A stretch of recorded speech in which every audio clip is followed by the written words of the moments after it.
Welcome back, people. Your boy Doom, Elusive, and we're here to talk about, other topics that we have, usually in live chats, see, behind the scenes with the other collectors, and we don't see many people addressing on YouTube. So, Yeah, man, we just wanted to touch on what makes a Grail, uh, right? that's a big one. And I'm going to give couple cliff notes and, things that we were discussing behind the scenes. And like you said, we have in private conversations. But what it is I think for one, a Grail has to have some degree of difficulty to attain. That's hence, because it's all about the chase. That's what drives us collectors in the first place. Exactly. Uh, then, I mean, depending on the Grail you're referring to, it could have historical significance. It could be the artwork. It could be nostalgia. It could be rarity. It could be the Yeah. card design, the character you're after. It could be specific to a high-end product. Yeah, and specifically, we're going to address mostly cards in this episode, but Mhm. obviously, you can apply this to other collectibles as well. Correct. Yeah. The first one to discuss as an example is Battle Spectra from 1992, Jusco Surfer versus Thanos. Mhm. And this is a 9.5. I'm going to butcher what the pop is because I haven't checked in a minute, but I think it's around 14 or 15 in the pop report. So if you notice, if we go down the line, obviously, Surfer's in my top 3 characters. So the character, check. Rarity, and here's another thing. You could create rarity with the grading, right? Because this card inherently isn't rare. Like you could find this card for $10 to $15 on eBay right now. Mhm. But it's most likely not going to be even a 9, if we're honest. Like these are hard to grade. So Yeah. again, in this case, the grade is what makes it rare. Nostalgic because I remember as a kid, not being able to afford cards, and I remember someone having this card in school. Like, it was a crazy That's card. there's gotta be a crazy feeling too. Yeah, like and so when I first got into the hobby, this is the main one I started chasing. I Mhm. wanted to get it in a 9.5. Shout out to Turkey Birdies. I saw his Instagram, and he had a 9.5 that he had graded prior. So as soon as I saw the 9.5, and I remember seeing a 10, I'm like, no, I want a 9.5 over a Yeah, 10. yeah. And that's also when my love for Beckett started, as opposed to PSA. Like just aesthetics and Mhm. different cards look different. Yeah, the presentation is Mhm. just looks nice. And on this one, the artwork I enjoy. Card design wise, what makes this card work, in my opinion, is it's semi borderless. You see a light line frame around the card, Yeah. and the font and lettering doesn't stand out or deter from the artwork. Like it doesn't take anything away. It just blends in. It Yeah, yeah, camouflages almost. yeah. Looks like a So painting, yeah. straight up. So that's one example. I'll give another example if we go on to the next one. This is we touched on it on my collection update, but obviously this is a shadow box from Gambit 2014 Marvel Premiere. So on this one, the rarity stands out a lot. The artwork stands out a lot. The card design, being a shadow box and its multi-layered like depth, stands Yeah, out. yeah, The character again he's one of my top 5 characters, so you check that. yeah, So it pretty much this is how we determine what are grails to us, and obviously everybody's going to have their own grails, and yeah. then there is grails that overflow, right? Like that. Yeah, I think there's a consensus of grails overall, but then they get, personal to each other. Correct. So this would be an example of like a rare a rare card. The first one I wanted to give an example of like a base or an insert in a high grade. So again, creating rarity. While this is actually rare. Yeah, this one's actually hard to get in Yeah. the pack. Yeah, like in the last 4 years, there's only been one sale. Just That's put it crazy. that way. Yeah, let's go on to the next one. So on the next one, this sketch is a grail of mine for 2 reasons. I'm not a huge Mandalorian fan. Like I don't have a lot of Mandalorian cards. I Mhm. do enjoy Mandalorian. Me and my wife watch the show. It's an awesome show with my kids. But Normian Basio was an artist that I always wanted to sketch from. You know this. I was hunting a Yeah, sketch from him, and obviously, preferably, it would have to be one of the characters I enjoy that I mentioned before: Surfer, Gambit, Wolverine, Magneto, etc. So when I saw this come up, this is another example of a grail. The artwork to me is as good as it gets. I'm sure there's some that are even better. I know our boy Sketch Card has some crazy Mandalorian stuff. Crazy. But for me, this would be a Mando Grail, and it's a sketch, so the rarity is there. It's a one of one. The artwork, people say artwork is subjective, but I'm sure if you ask, 10 people, 8 or 9 out of 10 people are going to tell you this is dope. Yeah, like the presentation of it, like some of it you just can't question. You just know it's special when you're looking at it. Yeah, and then the Star Wars little logo at the bottom, it doesn't detract too much from the Yeah, sketch. I kind of like that he left it white because it looks like it's glowing or something. Yeah, yeah, he's a great artist, man. So that's another example, and this would be like a sketch Grail, right? Hmm. Um, and we could go on to the next one. The Oh next one god, here, look at you. just to switch it up, man. So this would be like a numbered Grail, nostalgic. Obviously, it's Star Wars. Vader is always going to be nostalgic, right? Because he's been around longer than we've been alive. Rarity, that's a one of one. Yeah. Card design, it's a super fractor. Uh, I love everything they did about it. If anything, the only thing I would change, I do like that it has the one of one in the front, but I wouldn't have minded the one of one being on the back. I think same thing. They did a really good job putting Star Wars on the bottom left in a small font, not Yeah, yeah, overshadowing the really card. nice, subtle. You know, the Yeah. characters again are there, so again, it just checks all the boxes. And on top of that, it's in a 9.5 grade. So it Which is just yeah, which I just yeah, I never even thought of that. Like, you have 9, 9, 5, 10, and 10. yeah. That's crazy. Yeah, and if you see a lot of these superfractors, a common grade for them are nines. That's the common grade I see a lot Uh, on eBay. PSA 9, 9, BGS 9. I've seen one PSA 10 superfractor, and that was the Phantom Menace. Shout out to Who Do You PC. He has that piece in his collection, and it's a great piece. It's a poster card, right? Like with the classic poster art. the vintage, So yeah. yeah.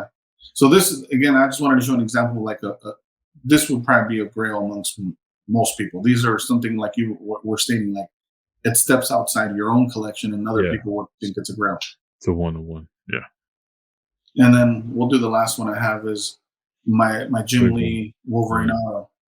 Yeah, again, artwork, right? It's awesome. It's Jim Lee, so it's gonna be yeah, awesome.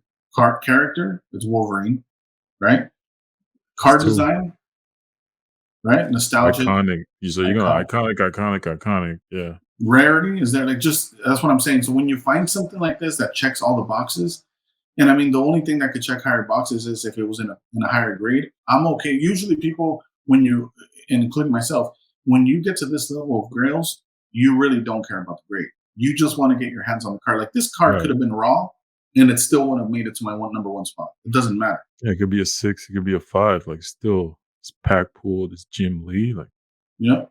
And again, shout out to Scandell. He has a PSA 9. So yeah, yeah. that PSA 9 is a It's pop a too. little So different. Yeah, yeah, yeah. yeah.